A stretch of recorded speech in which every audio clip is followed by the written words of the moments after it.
Moi c'est Alexis, je fais de la photo depuis maintenant 3 ans. Je commence en argentique, je travaille toujours en argentique. Finalement je suis tombé dedans, j'ai pris l'appareil numérique de mon père, j'ai continué, j'ai fait de la photo, j'ai testé un peu tous les genres, j'ai fait de l'animalier, j'ai fait du paysage, j'étais au Canada donc c'était quand même assez accessible pour moi de faire du paysage. Après je suis venu à Paris, du coup j'ai décidé de faire du portrait, je fais de l'argentique, je choisis ma pellicule pour le rendu que je veux avoir. Après mes noirs et blancs je les laisse chez moi et après j'ai plus qu'à les scanner. Je travaille en moyen format pour tout ce qui va demander d'avoir un beau flou d'arrière-plan, de vraiment accentuer une profondeur, ou aussi de faire de la macro, parce que l'avantage avec le Mamiya c'est que vu que la mise au point se fait avec un soufflet, je peux directement faire de la macro facilement. Alors pourquoi le Mamiya et pourquoi le RB67 surtout? Première raison c'est que je voulais un moyen format. Le Mamiya parce que il fait du 6.7, donc déjà c'est pas que lui qui fait du 6.7, mais c'est quand même un format que j'apprécie beaucoup parce que je fais du portrait, et en portrait j'aime beaucoup ce format un peu, je pense dans 95% de mes photos que je prends même en numérique, c'est toujours en format portrait que je prends la photo. Donc je voulais vraiment un appareil avec du 6.7 et pas un format carré. Je voulais un viseur poitrine parce que je fais 1m93 et que j'en avais marre de me mettre allongé par terre quand il fallait que je prenne une photo en contre-plongée. Et puis même quand je prends une photo à l'œil, je prends une photo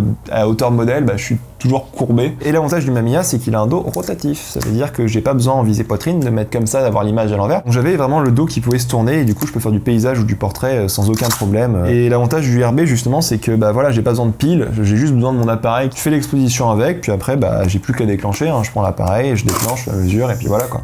Je fais pas toutes mes photos et loin de là au moyen format argentique pour la simple et bonne raison que ça coûte très très cher. Je suis à peu près, rien qu'en pellicule, si je compte la pellicule, je suis entre 5 à 10 euros pour 10 photos vu que je suis en 6/7, plus le coût du développement, je fais mes dev mano chez moi donc ma chimie ça me coûte quand même de l'argent, plus le scan en plus après, donc en général je suis à en 1,50 €, 2 € par photo. Donc par shoot en général je prends juste 2 pellicules moyen format parce que sinon ça fait beaucoup trop cher à la fin. Et après je travaille au 35 mm avec des boîtiers, je travaille avec deux F70 qui me permet en fait d'avoir un boîtier en noir et blanc, un boîtier couleur, et puis j'ai juste à changer de boîtier rapidement, voilà. Le deuxième F70 je l'ai payé 6 balles, le premier celui de mon père, donc ça m'a coûté quasiment rien. Je travaille aussi en argentique parce que c'est un médium que j'aime vraiment beaucoup utiliser. C'est pas un médium où on va avoir besoin d'avoir du piqué, d'avoir exactement la photo, le RAW avec 14 bits non compressé.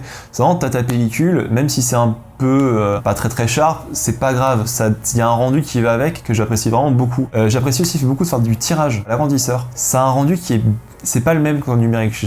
Quand on compare deux impressions, moi je vois la différence et je trouve que c'est vraiment pas la même chose. Et du coup j'aimerais vraiment pouvoir proposer un jour deux prestats, une en numérique et une autre presta en argentique, où on fait par exemple un shooting avec vraiment juste 5 péloches, et puis moi je fais mes tirages et je propose vraiment des tirages à la fin à l'agrandisseur. Je donne 5 tirages parmi les meilleures photos.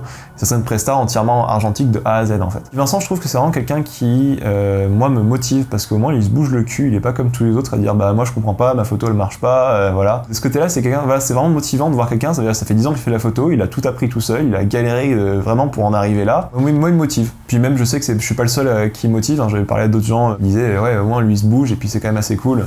Et ça voilà, quand tu te lèves le matin, que tu vois une story de Vincent, que tu vois sa dernière photo, tu te dis putain elle est belle, j'ai envie de faire pareil quoi. Alors la masterclass en général, elle est trop longue parce que vraiment... non elle est géniale, mais c'est vrai qu'elle est vraiment longue. Vincent il m'a dit, je crois qu'il y a à peu près 80 heures de vidéo.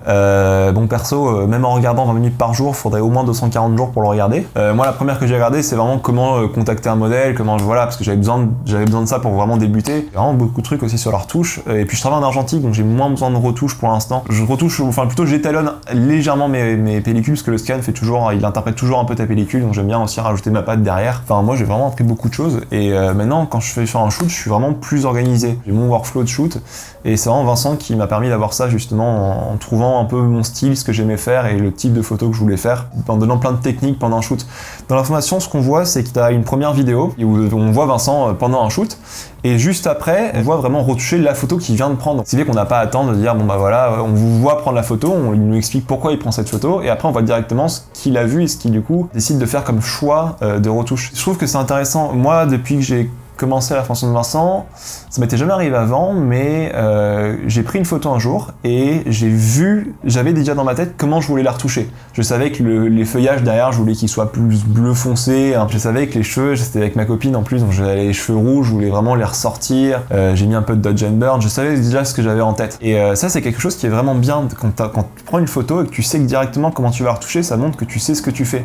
T'es pas juste là, je vais prendre la photo et puis je verrai bien ce que j'en fais, j'ai aucune idée de ce que je fais. Celle de photographe pro, il l'a rajouté récemment. Elle est bien parce que je trouve que c'est un peu l'aboutissement de la formation, dans le sens où maintenant qu'on a appris tout ça, on a les outils pour dire voilà, maintenant j'aimerais me professionnaliser. je sais comment faire, je sais comment tarifier mes photos, je sais comment trouver un client, je sais comment contacter un modèle, j'ai des contrats directement prêts pour autorisation de droit à l'image. Voilà, on a déjà tous les outils en main pour pouvoir se lancer si on le souhaite. Alors avant la formation, je galérais un petit peu, je savais pas trop quoi faire encore. Alors maintenant pendant mes shoots, je trouve que je suis beaucoup plus à l'aise. Les premiers shoots que j'ai fait, j'étais vraiment, je stressais avant, j'avais peur de faire mal, j'ai dit non mais je vais pas y arriver, je vais pas être inspiré. Alors que maintenant j'y vais, je me remets en question, je dis mais est-ce que mes photos elles sont vraiment nulles? Pourquoi les gens veulent pas travailler avec moi? J'avais pas de portfolio vraiment propre en ligne, maintenant j'ai mon site web et dans la formation il y a même Vincent qui explique comment faire un step sur WordPress. Même si tu fais déjà de la photo, si t'en fais pas, elle te donnera des clés. Ça peut être utile à tout niveau. Si tu as envie de faire de la photo et que tu penses que tu as envie de continuer pendant un peu de temps, si tu as envie de t'investir sur quelques années, ça fait déjà peut-être 1 ou 2 ans que tu fais de la photo, que tu penses que tu aimes vraiment ça, bah vas-y quoi. Enfin, c'est vraiment un truc qui va t'aider beaucoup. Si je peux donner un conseil à quelqu'un qui hésite, c'est que ça a un prix forcément une formation. C'est comme tout, je veux dire, n'importe quelle formation va coûter un petit peu. Il faut pas voir ça comme je vais dépenser tant d'argent et puis voilà quoi. C'est pas un truc que tu vas dire j'ai dépensé 500 € dans une paire de chaussures et ça va rien m'apporter à part une belle chaussure. C'est une formation qui est là pour t'apprendre à devenir professionnel. Faut voir ça comme un investissement, c'est comme une école de photo. Je dis, il y a 80 heures de formation, tu vas pas les faire en entier, tu vas pas faire 8 heures par jour, t'en fais déjà 20, tu fais 1 ou 2 vidéos par jour, t'en as pour 20 ou 40 minutes, le temps que t'emmagasines, que tu puisses l'appliquer après. C'est une formation qui va durer peut-être 6, 9 ou 10 mois, dépendamment des gens.